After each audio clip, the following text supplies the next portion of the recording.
You ever look back on your life and wonder how you missed all the red flags? How those little things didn't seem like much at the time, but later, they're all you can think about. Yeah, that was me. I never thought I'd be the guy who didn't see it coming, the guy whose wife was cheating right under his nose. It all started on a night just like any other. Carla was in the shower, and I was scrolling through my phone, catching up on some sports highlights. Her phone buzzed a few times on the dresser, and I ignored it, because why would I worry? We trusted each other, or so I thought. Then a message flashed on the screen that stopped me cold. Can't wait to see you, that was it. Just a simple sentence. But it hit me like a punch to the gut. It wasn't the words themselves, it was the meaning behind them. Who the hell was she so eager to see? Suspicion crept in fast. Before I even realized it, I was reaching for her phone, my thumb swiping up like I was on autopilot. My head was yelling at me to stop, but I couldn't. I had to see it for myself. And what I found, shattered me. Right there, staring back at me, was a full conversation with some guy named Kevin. At first, it didn't look too bad, just small talk, but I kept scrolling. The texts turned more personal, then straight up graphic, and then, *bam*, a photo. You can guess what kind. This wasn't just a casual can't wait to see you. It was * can't wait to see you naked. Can't wait to get my hands on you again. That night was amazing, *. It was like my whole world crumbled in that moment. You know that sick feeling when your gut twists, and you're on the verge of throwing up, but you're frozen solid? That's exactly how I felt, staring at those messages, realizing my wife, my Carla *, was trading dirty texts with some guy I'd never even heard of. I couldn't breathe. My heart was pounding so hard I thought it'd burst. I knew I needed evidence, because the second I confronted her, she'd probably try to lie her way out of it. So I started snapping screenshots, my hands trembling as I saved every filthy detail, every "I miss you and I want you." Once I had enough, I copied Kevin's profile info to my phone. I had no clue what I'd do with it, but one thing was for sure, I wasn't about to let this go.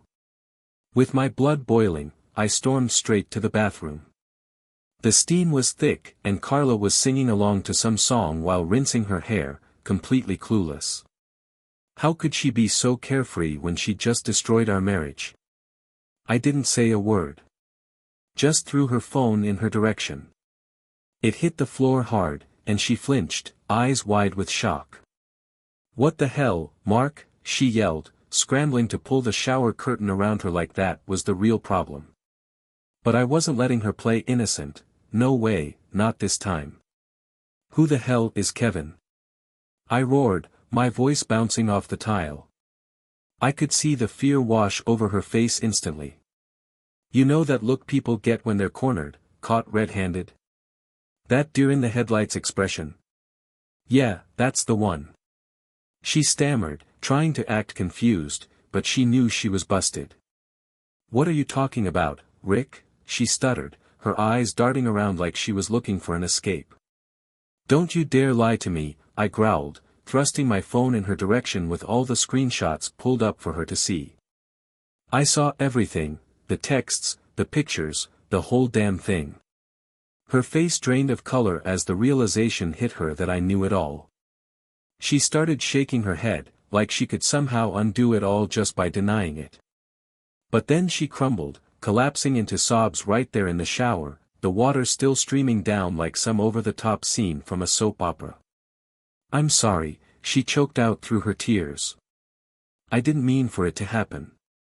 Didn't mean for it to happen." I shot back, disbelief and rage tightening my voice. "So what, he just accidentally sent you a dick pic? And you accidentally spread your legs for him? Don't you dare insult me, Carla." She tried to justify it, desperate to explain. It was the way he talked to me," she whimpered, her tears blending with the shower water. "He made me feel sexy. I couldn't help it.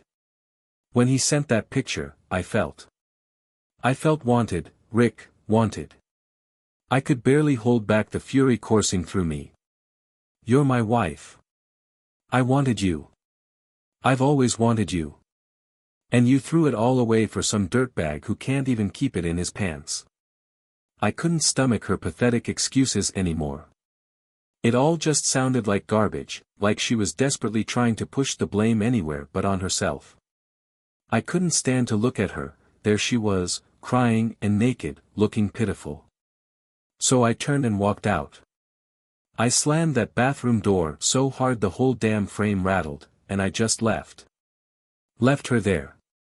Left the house. Left everything. I didn't have a clue where to go. I just knew I couldn't stay in that house another second. The air felt poisoned, thick with betrayal.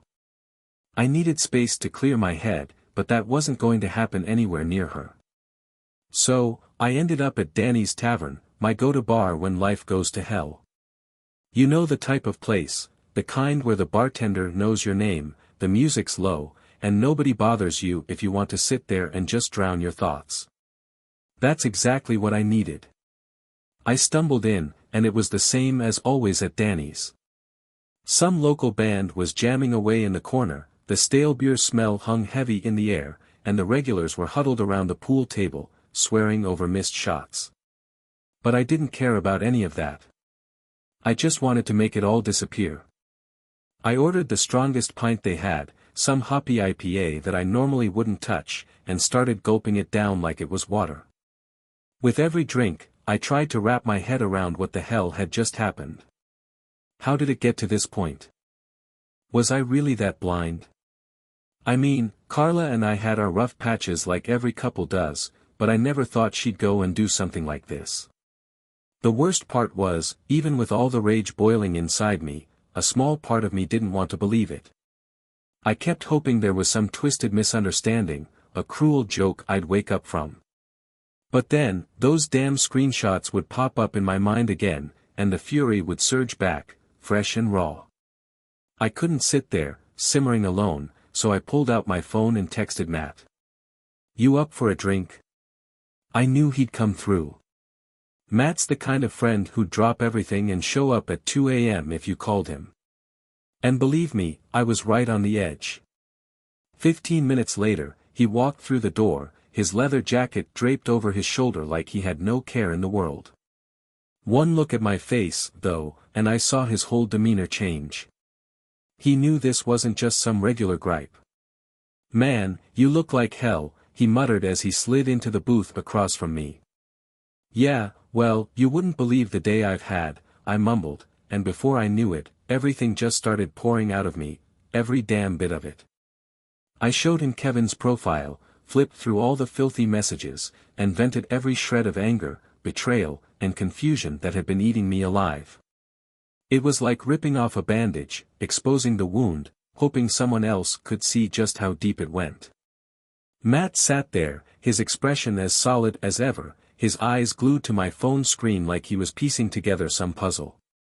"This guy's a real piece of trash," he finally muttered, and those words felt like a weird sort of relief.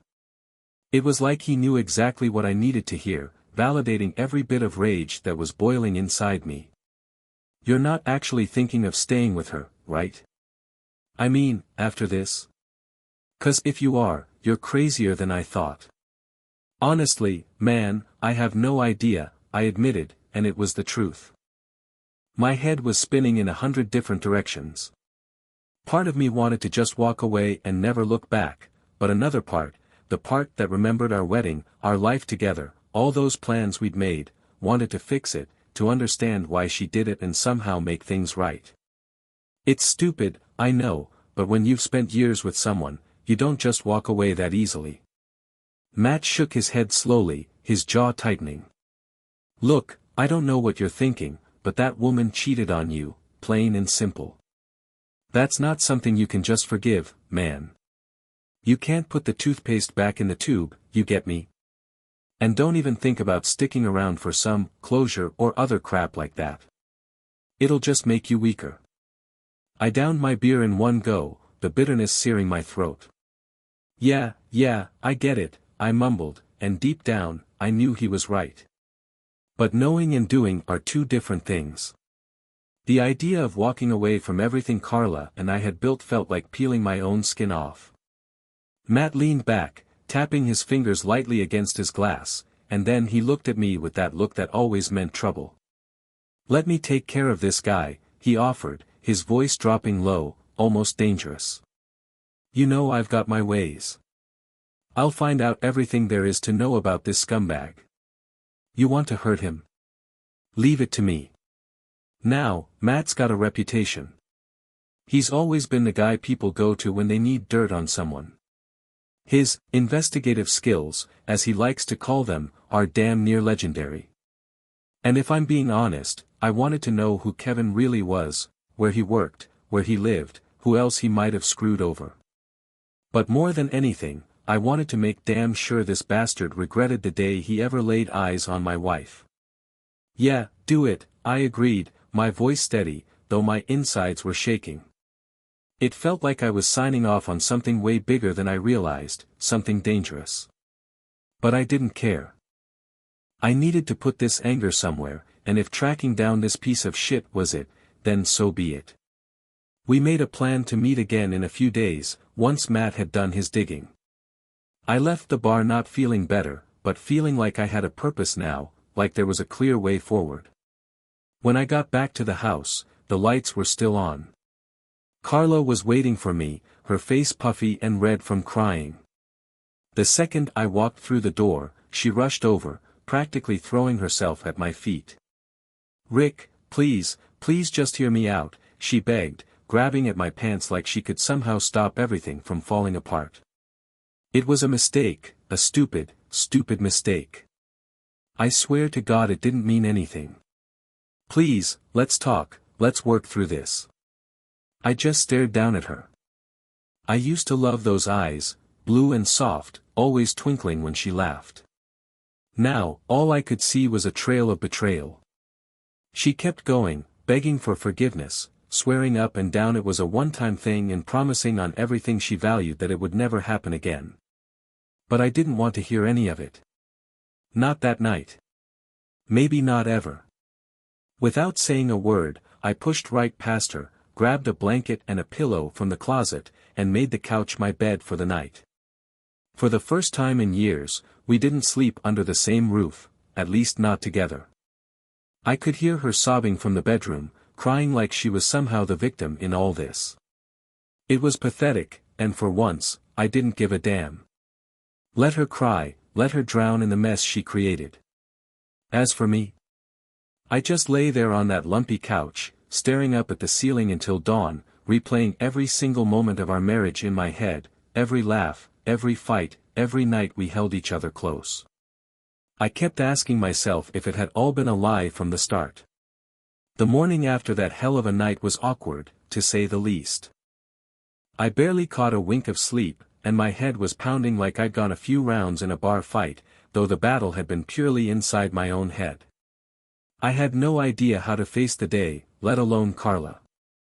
But, like clockwork, she tried to act like everything could be patched up with a cup of coffee and some sweet talk.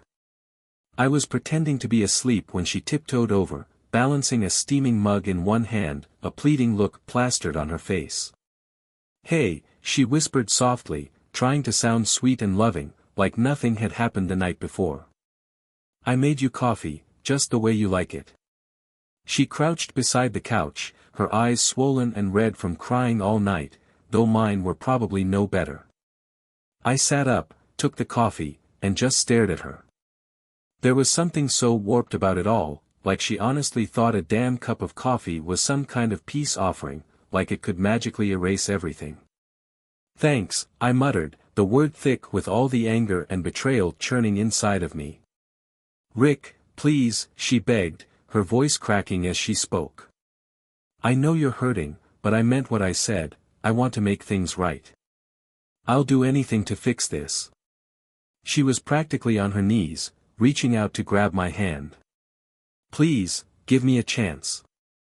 I love you. I'm so sorry." And that's when it hit me, like a light bulb flickering on in all the chaos. If she was that desperate to make things right, then maybe I could use it to my advantage. Maybe I could dangle just enough hope in front of her, make her think I was considering it, and keep her guard down while I figured out exactly how I wanted to make her pay for what she'd done. One thing I knew for sure, forgiveness wasn't even in the ballpark, not a chance. I took a deep breath, forcing myself to keep my expression calm. "I don't know, Carla," I said slowly, making it sound like I was genuinely weighing it all. "You really hurt me. You know that, right? You tore everything apart." I know," she blurted out quickly, nodding like a child desperate for approval. "And I hate myself for it, but maybe we can work on things. I'll do whatever it takes, anything you want. Just please don't give up on us." I let out a heavy sigh, hoping it sounded real, and gave her a long, hard stare. "All right," I finally said, trying to keep my voice even. "I'll think about it, but don't expect me to just forget what you did, okay? It's gonna take a lot for me to even consider forgiving you." Her face lit up like I just handed her a second chance at life. She practically threw herself at me, wrapping her arms around me tight, the scent of her shampoo hitting me, a smell I used to love but now just felt off, like it belonged to someone I didn't even know. Thank you, she mumbled into my chest, her grip like a vice. I had to fight every urge to shove her away. Instead, I just let her cling to me, let her think her pitiful apology meant something, while my mind was racing with all the ways I could twist this situation to my advantage. Yeah, we'll see," I muttered, easing her off and getting to my feet. "I've got to get to work." The look of relief in her eyes was almost laughable, like she thought she'd barely escaped a disaster. And maybe she had, at least for now. But I knew better. This was far from over. I got dressed and out the door as fast as I could, desperate to be anywhere but that house before this fake truce made me sick. I needed to clear my head, think things through. Carla hovered in the kitchen, trying to keep up some mindless chatter, asking if I wanted breakfast or if she should pack me a lunch like she used to when we were still happy. It was pathetic, watching her try to act like things could just go back to normal. I couldn't even stand looking at her, so I grabbed my keys, muttered a quick, "I'll see you later," and walked out before she could push any harder. All day at work, I couldn't concentrate. The office felt like a cage, the cubicle walls pressing in as I tried to wrap my head around what the hell I was going to do next. The hours dragged on, and all I could think about was meeting Matt that evening. He was the only person who knew the whole story, and I needed to hear what he'd dug up on Kevin. I wanted to see that bastard's face, know where he worked, who he really was, and how I could make him pay for this. Finally, evening came, and I met Matt at the diner we always hit up after work, a rundown little joint with worn-out vinyl seats and the best burgers in town. He was already there when I walked in, sipping on a Coke, his eyes sharp and intense like he was gearing up for battle. "So," I said as I slid into the booth across from him, "what did you find?" Matt's grin stretched wide, that sly, satisfied grin he always had when he was about to spill some juicy dirt. "Oh, I found everything," he said, leaning in. "Kevin's a real piece of work. Married, 2 kids, lives in a nice house in the suburbs, works as a project manager at some mid-level tech company downtown. Nothing flashy, but definitely comfortable." My fists tightened under the table. A wife, kids, the hypocrisy made me want to puke. This guy was fooling around with my wife while playing the role of a loving family man. It was revolting. "And that's not all," Matt continued. "I might have tipped off a couple of my contacts about him. Just enough to get them curious. They're not the type to let things go when a buddy's been messed with, if you know what I mean." I nodded slowly, trying to take it all in. Matt's associates weren't exactly the kind of guys you wanted to cross. But right then, I didn't care. If they could help bring Kevin down, I was all for it. "So, what's the next move?" I asked, my voice coming out low and steady. "We meet up tomorrow," Matt said, leaning back and taking a slow drink. "We're gonna pay him a visit. Make sure he knows he's stepped in it with the wrong people. And if things get a little rough, well, that's just the price he's gonna pay for screwing around with another man's wife. I nodded, feeling a surge of adrenaline and fury racing through my veins. The idea of confronting Kevin, of watching the fear crawl across his face when he realized he'd really screwed up, made my heart pound. This was it. This was my chance to finally take back some control. "All right," I said. "Let's make it happen." We went over our plans again and again, hammering out every little detail until there wasn't a single loose end. Sitting there with Matt, plotting out what came next, I felt something close to peace for the first time since everything blew up.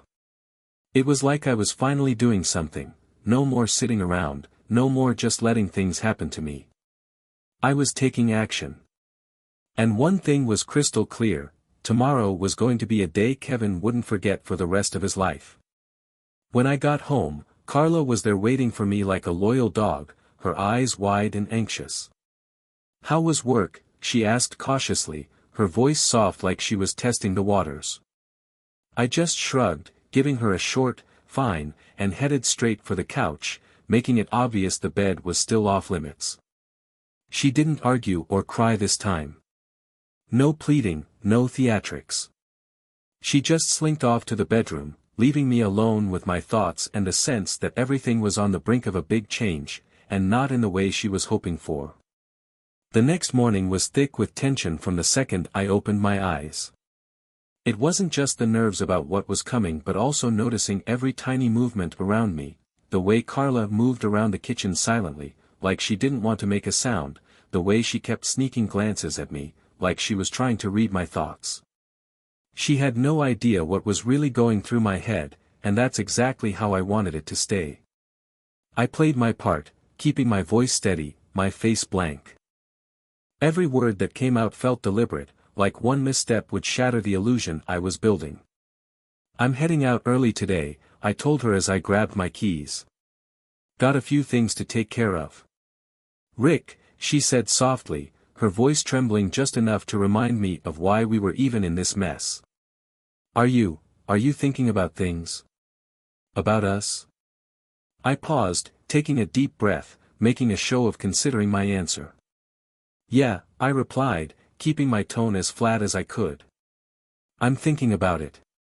She seemed to cling to that like a lifeline, her shoulders relaxing just a bit, like she thought there might actually be hope. And maybe that was the best part, letting her think she still had some control, when really she was completely at my mercy. The hours leading up to meeting Matt blurred together. It's funny how time can seem to crawl and fly by at the same time. One second, it felt like the day would never end, and the next, I was on my way to meet him, my stomach a knot of nerves and anticipation. When I pulled up to the diner, Matt was already leaning against his car, looking as casual as ever. But his eyes told a different story, the same determination, the same readiness I felt boiling up inside. "You good to go?" he asked, tossing me a mask, the black fabric feeling heavy and ominous in my hand. "Yeah, let's do this," I answered, my voice steadier than the storm swirling inside me. We drove in silence, neither of us in the mood for small talk or jokes. The route to the parking lot felt like it stretched on forever, each turn tightening the tension until my hands were gripping the steering wheel so hard my knuckles turned white. This wasn't just about some guy messing around with my wife anymore. This was about standing my ground, making damn sure what Carla did wouldn't just fade into some ugly footnote in our lives. No, I needed to make it stick, to make sure it left a scar that wouldn't ever heal for either of them. When we finally pulled into the lot, I spotted them, Matt's crew, forming a tight half-circle near the back. And right there, standing smack in the middle, was Kevin. He looked nervous, like he could sense something was off but couldn't quite put his finger on it. The tension in the air was thick, ready to snap at any second. We stepped out of the car, pulled on our masks, and walked straight up to the group. Kevin's eyes darted around, and I saw it, the exact moment he started piecing it all together. His confusion twisted into fear, his face draining of color. "Look, Man, if this is about work or something, he stammered, but his voice was already trembling. No, Kevin, I cut in, my voice cold and steady. This isn't about work. This is about you, and my wife. I'll spare you the gritty details, but let's just say Kevin got the message loud and clear. He found out exactly who I was, who Carla was, and what happens when you cross a line like that.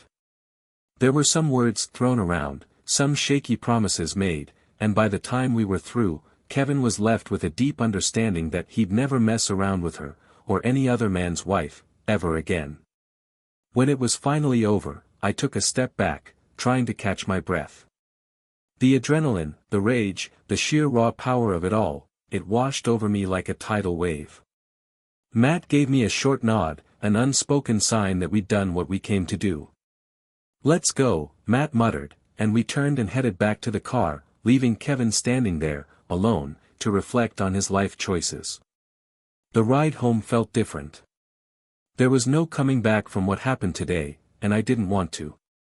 Somehow, I felt lighter, like some of the anger I'd been carrying had burned off, at least for now. Whatever came next, it wasn't about Kevin anymore. No, the next move was all about Carla, and that was a completely different game. By the time I walked back into the house, it was already dark outside. Carla was sitting on the couch, staring down at her phone, probably trying to distract herself from the wreckage that had become our life. The second she spotted me, she jumped up, eyes wide and filled with worry. Rick? I was so worried. You didn't answer your phone all day, she said, hurrying over. Are you okay? Did you think more about? Yeah, Carla, I did, I said, keeping my face blank, giving nothing away. But right now, I just want to take a shower and get to bed, okay? She bit down on her lip, nodding like she was clinging to whatever thin sliver of hope she thought she still had. Of course, of course. I'll let you rest. I didn't bother responding. I just headed to the bathroom and turned on the shower, letting the hot water pour over me.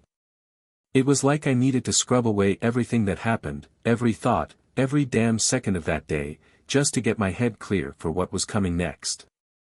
And that's when it hit me, standing there under the water, this was far from over, not even close. The days after we confronted Kevin felt like a slow, simmering burn. At home, I kept my mask on, pretending I was mulling over whether to give Carla a second chance. She was bending over backward to play the perfect wife, cooking meals, offering to do anything to make me comfortable. I let her keep that tiny flame of hope alive, let her think that maybe, just maybe, we could work it out.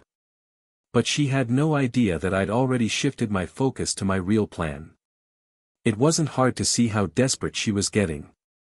Each morning, she'd hand me a cup of coffee with this anxious smile, hoping it would bridge the gap. Each night, she'd suggest we watch something together, trying to find any excuse to sit close. I could see the fear in her eyes, the fear that I'd tell her it was over at any second. But I didn't. I needed her to believe she was pulling me back in.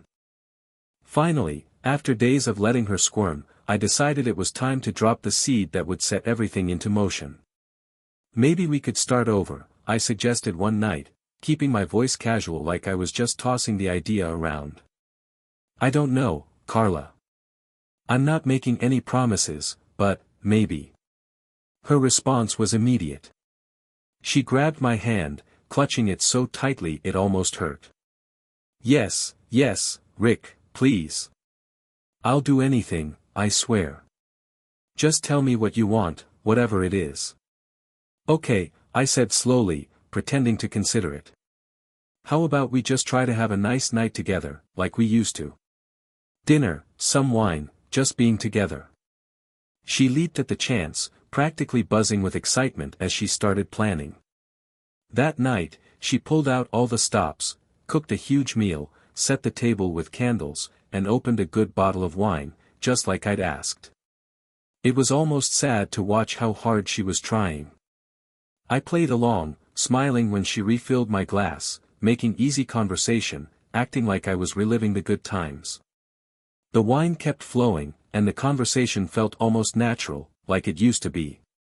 We talked like we hadn't in ages, about our favorite trips, little jokes, and all the small memories that had built our life together. Carla's eyes were shining with hope, and she reached across the table, squeezing my hand as she said, "I love you, Rick. I'm so sorry for everything.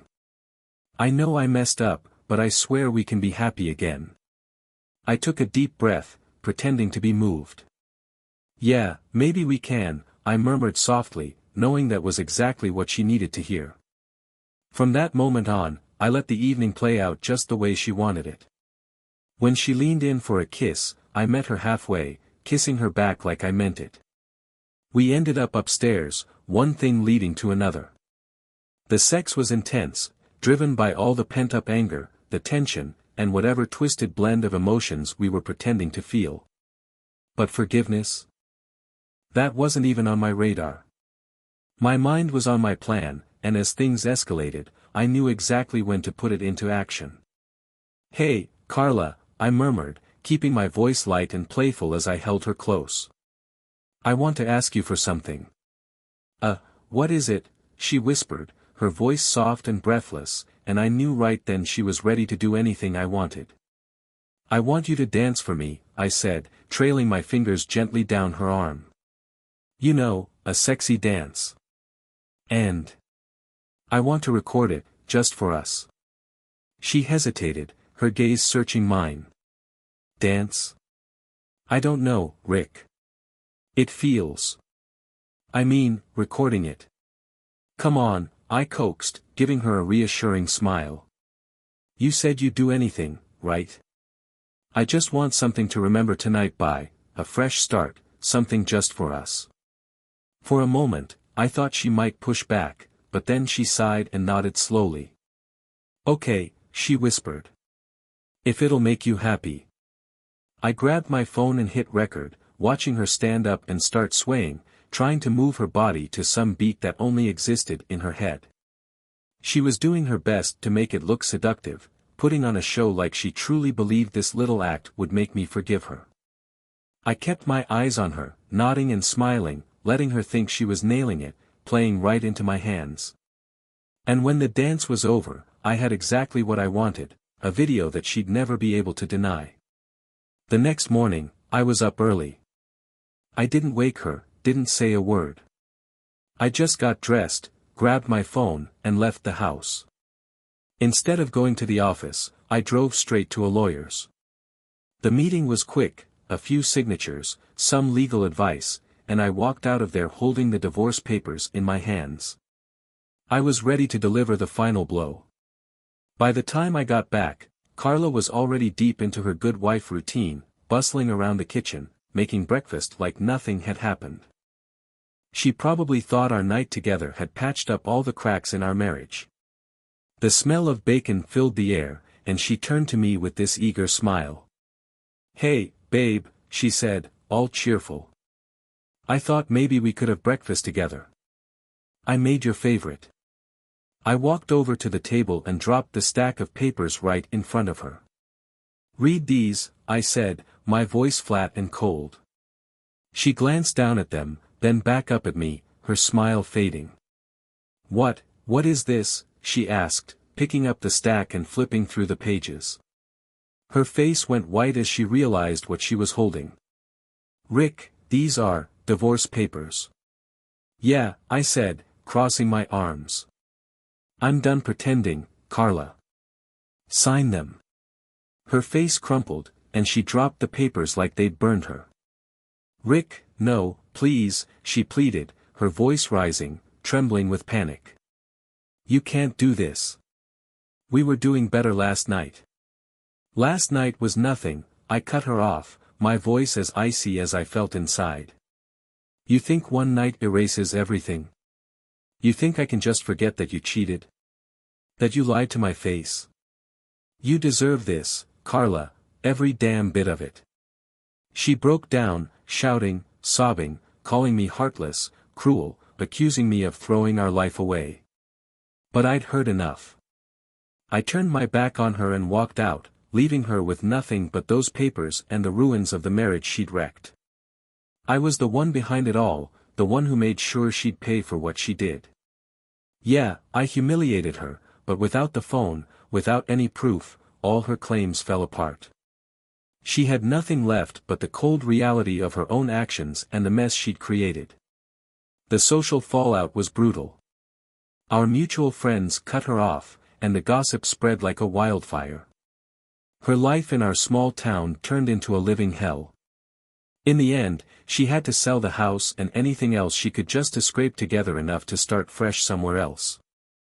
She moved away, far from the whispers, far from the stares and the sideways looks, far from the place where everyone knew exactly what she'd done.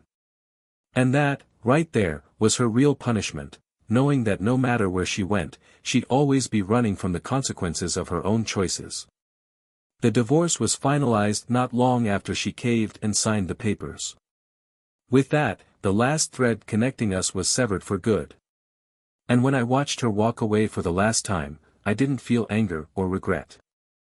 I felt clear, like a weight had finally been lifted. It was a cold, clean break from the woman who tore my life apart. Now, I'm not going to sit here and tell you it was easy to move on. It wasn't. There were plenty of nights I lay awake, staring at the ceiling, wondering how the hell we ended up here. How someone I'd trusted with everything could turn into a complete stranger. But I didn't need a therapist. I didn't need some shrink to talk me through my anger or help me find some closure. I did what I needed to do, and I can live with that. And maybe that's what makes this story different.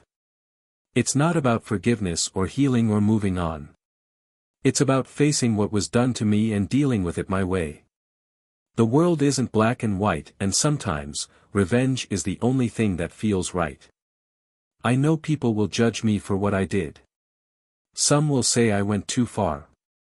But let me ask you, what would you have done if you were in my shoes?